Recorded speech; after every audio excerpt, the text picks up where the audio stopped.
After losing everything in a bitter divorce, a 64-year-old veteran moved into a crumbling farmhouse at the edge of the Appalachian hills.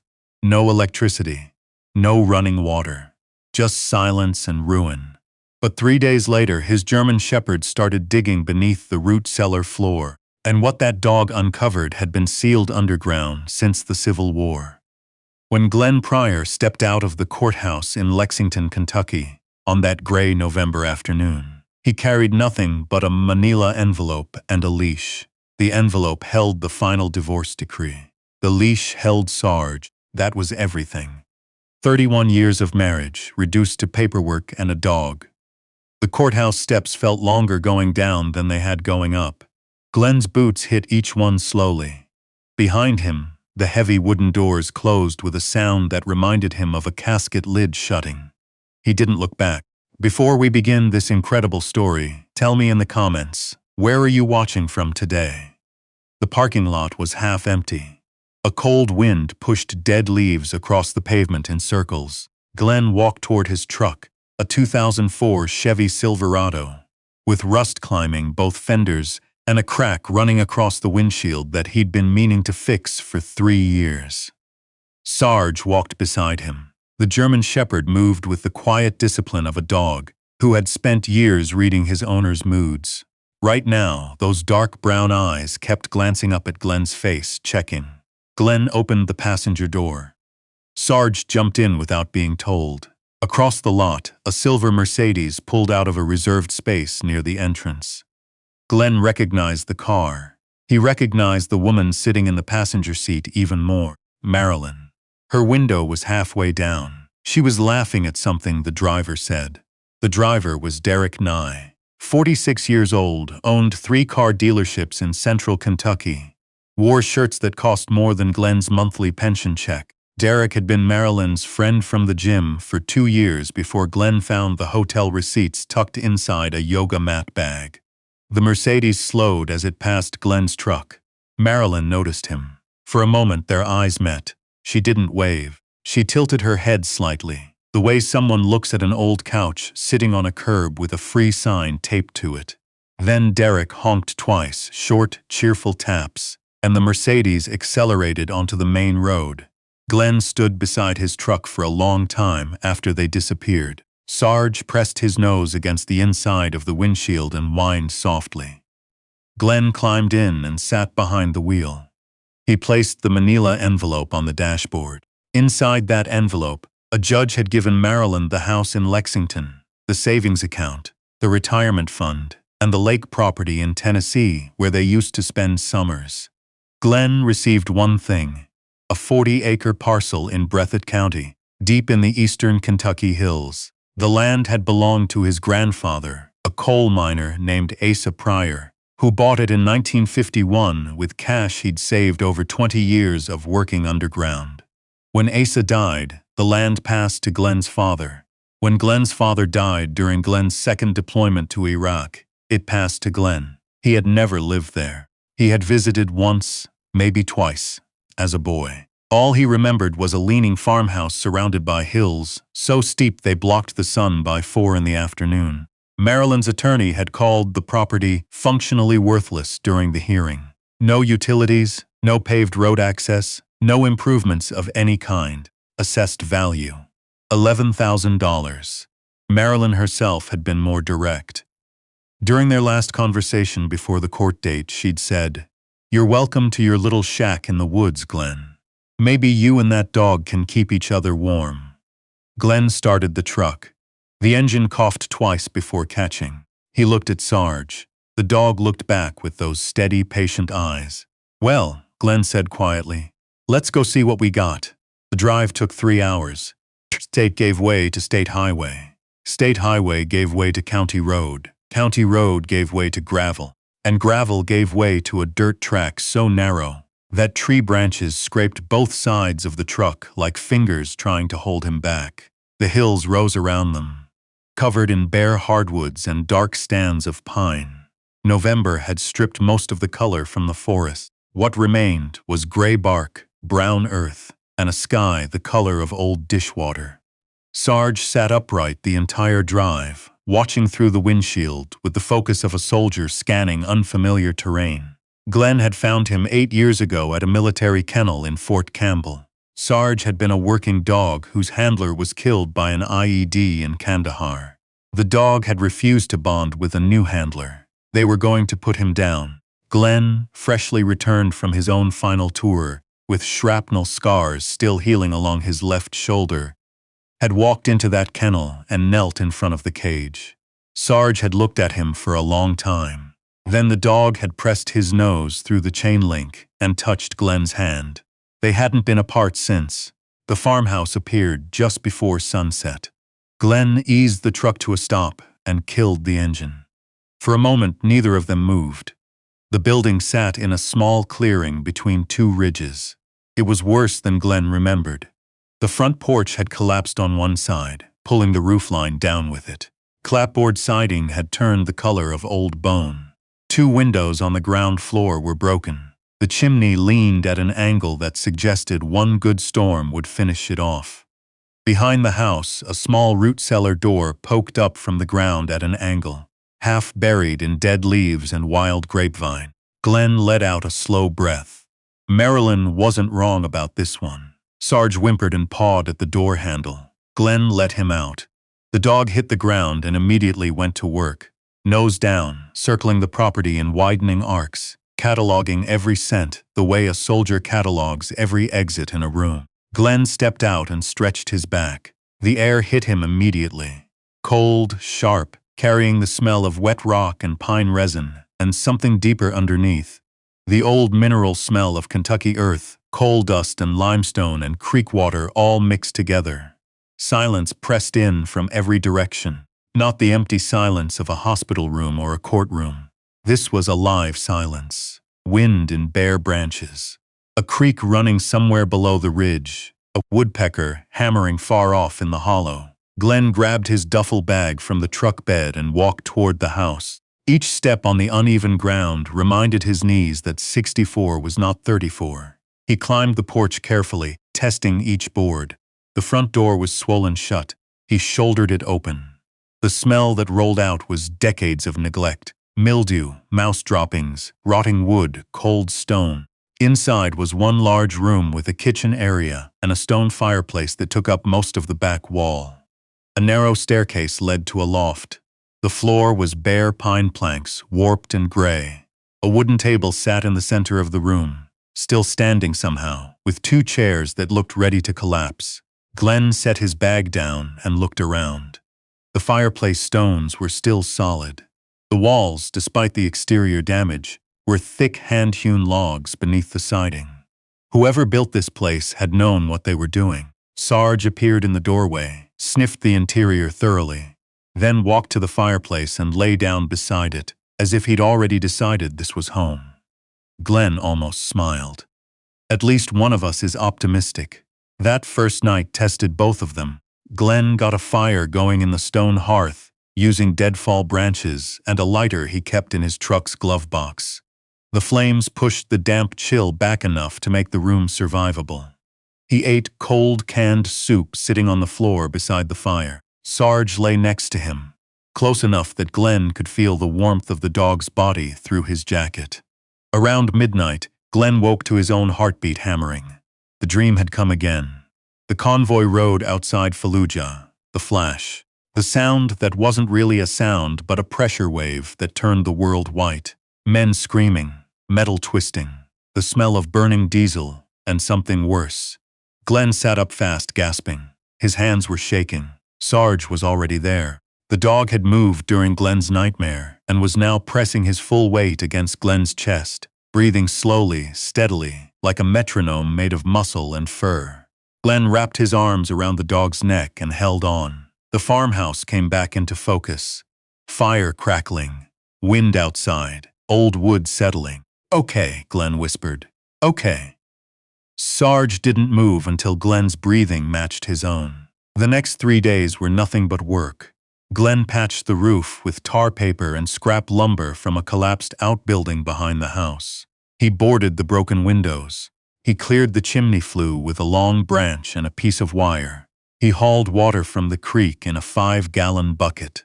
The work was brutal on his body but quiet on his mind. That was the trade Glenn understood, physical pain in exchange for mental silence.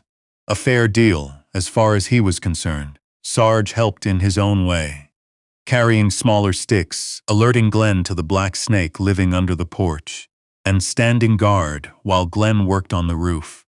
The dog took his duties seriously. On the third afternoon, Glenn was clearing brush from around the old root cellar behind the house when Sarge suddenly stopped what he was doing.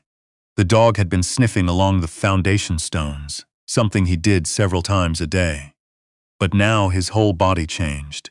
Ears locked forward, tail rigid, nose pressed hard against the ground where the cellar door met the earth. Glenn set down his shovel. "What'd you find? Raccoon?" Sarge didn't acknowledge him. The dog started digging, front paws tearing at the packed dirt around the cellar door with an intensity Glenn hadn't seen since the dog's working days. Glenn walked over and crouched beside him. "Easy, boy, easy." Sarge kept digging. His claws scraped against something hard beneath the soil, not rock, metal. Glenn frowned. He brushed dirt away with his hands. Beneath 3 inches of packed earth, his fingers found a flat iron surface. A second door, hidden beneath the wooden cellar entrance. Glenn's pulse shifted.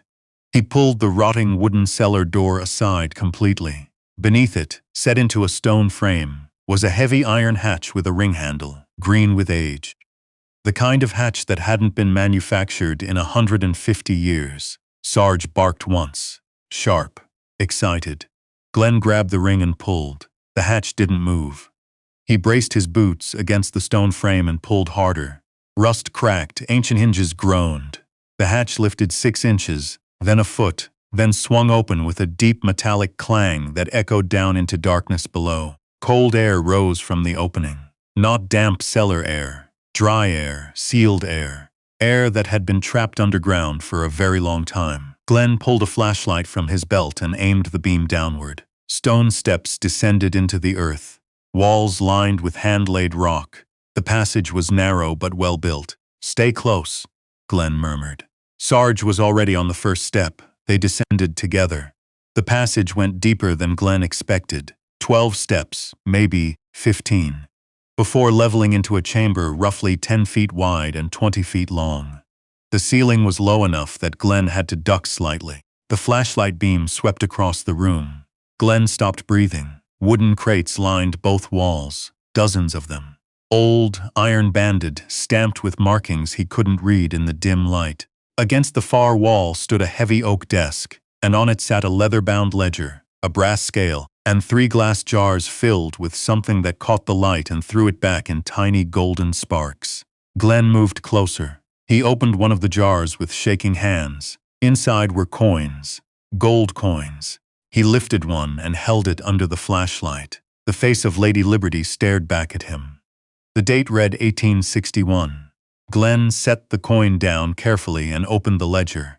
The handwriting inside was faded but legible, meticulous entries recording weights, quantities, and dates stretching from 1858 to 1864.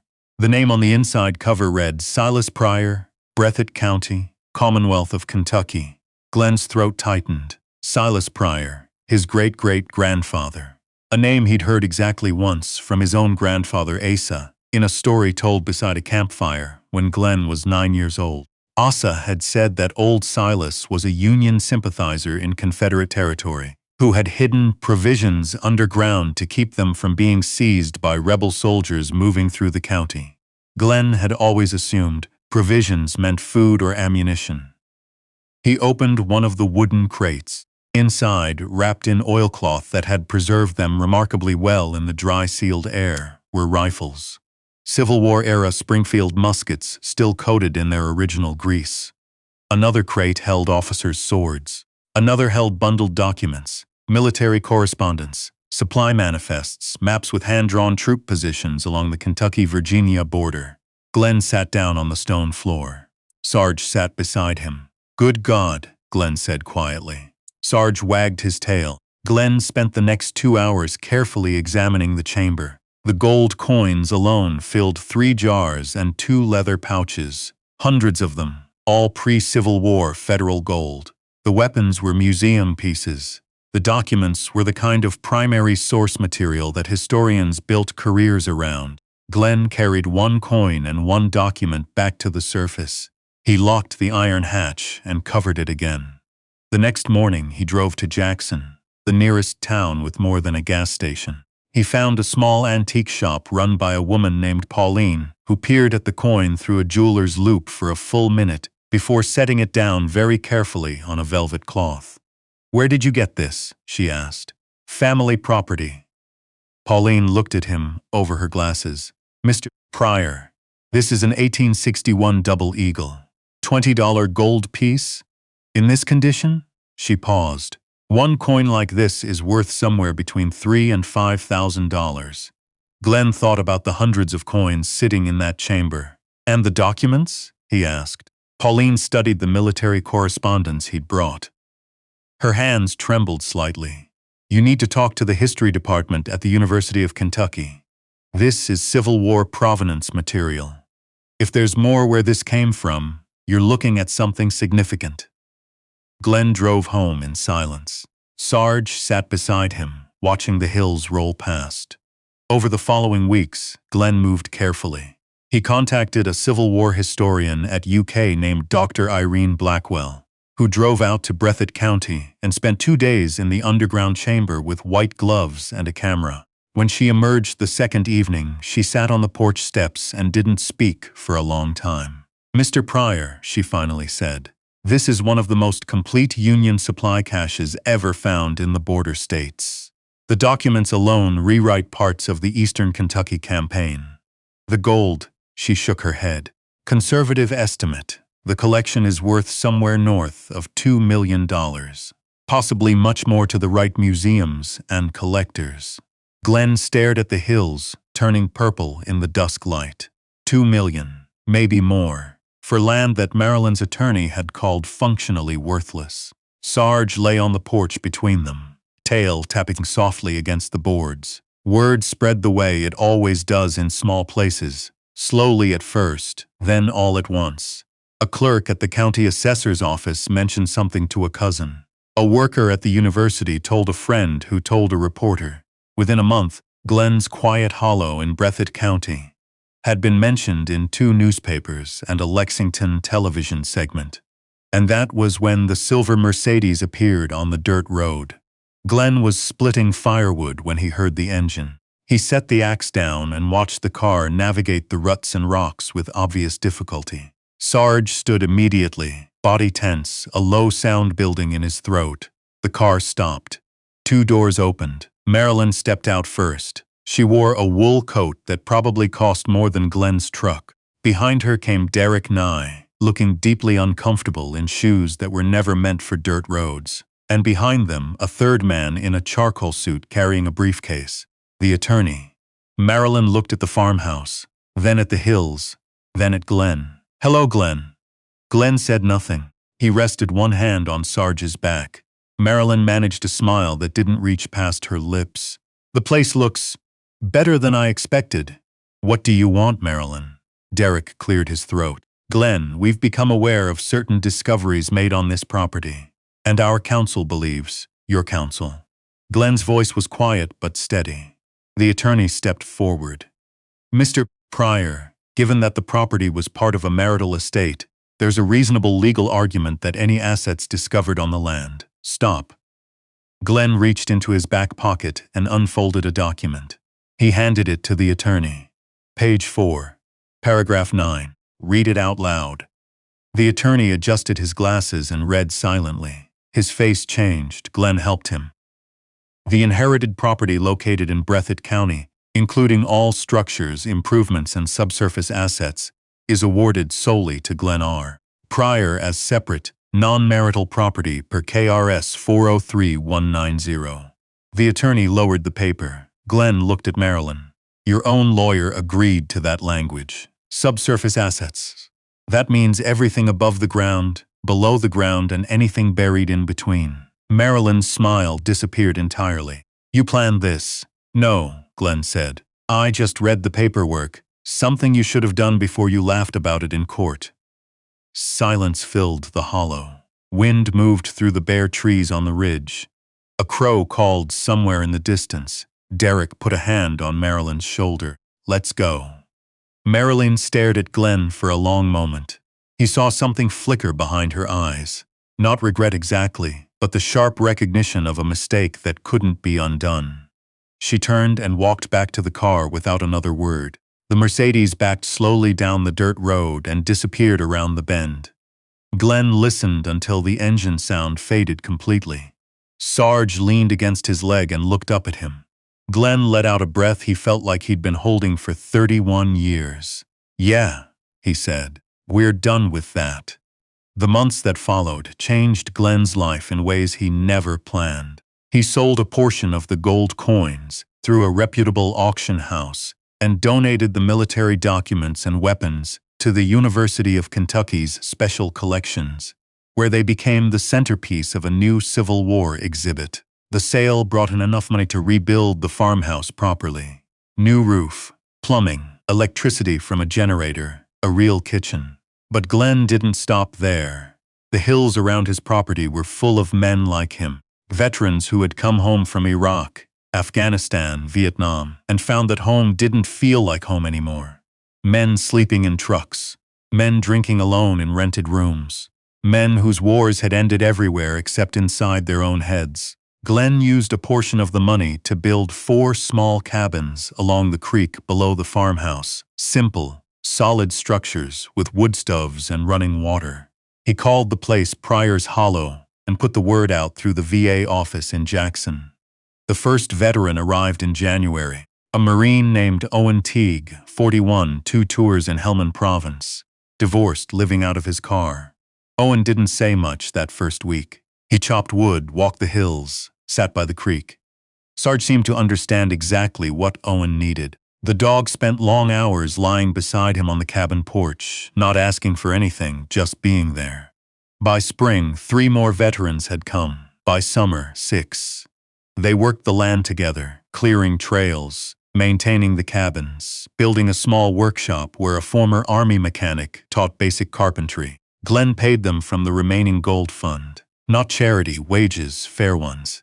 One evening, in late September, Glenn sat on his porch, watching the sun drop behind the western ridge. The hollow was alive with quiet sounds. Someone splitting wood near the cabins, laughter from the workshop, the creek running steady over its stones. Sarge lay beside him, muzzle gray now, breathing slower than he used to. The dog was getting old. Glenn knew it. He tried not to think about it too much. Owen Teague walked up from the creek and stopped at the bottom of the porch steps. "Mind if I sit?" "Go ahead."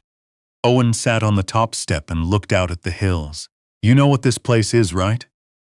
Glenn sipped his coffee. A hollow in Breathitt County with too many trees and not enough flat ground. Owen shook his head slowly.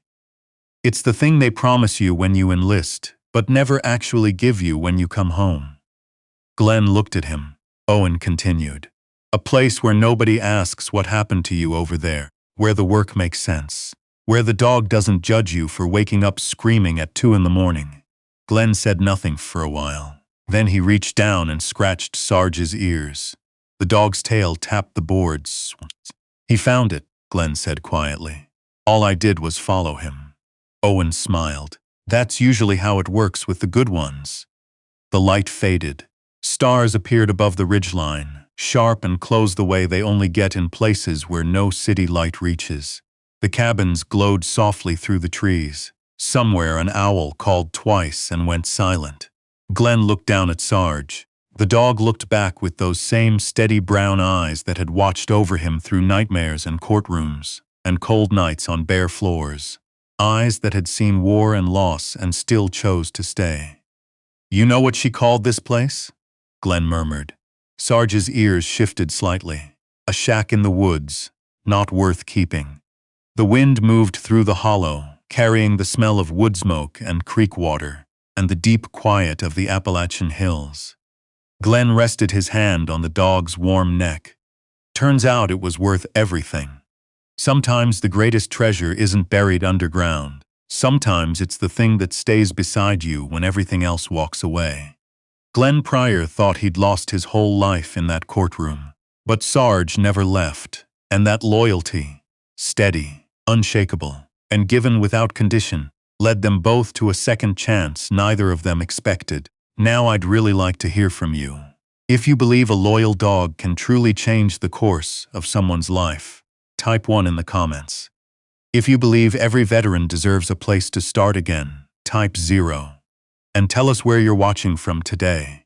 It always amazes us how far these stories reach. If this story touched your heart, please subscribe and turn on notifications. Here at Loyal Veteran Dogs, we share stories about courage, loyalty, and the moments that turn everything around. And trust me, the next story might be the one that stays with you the longest.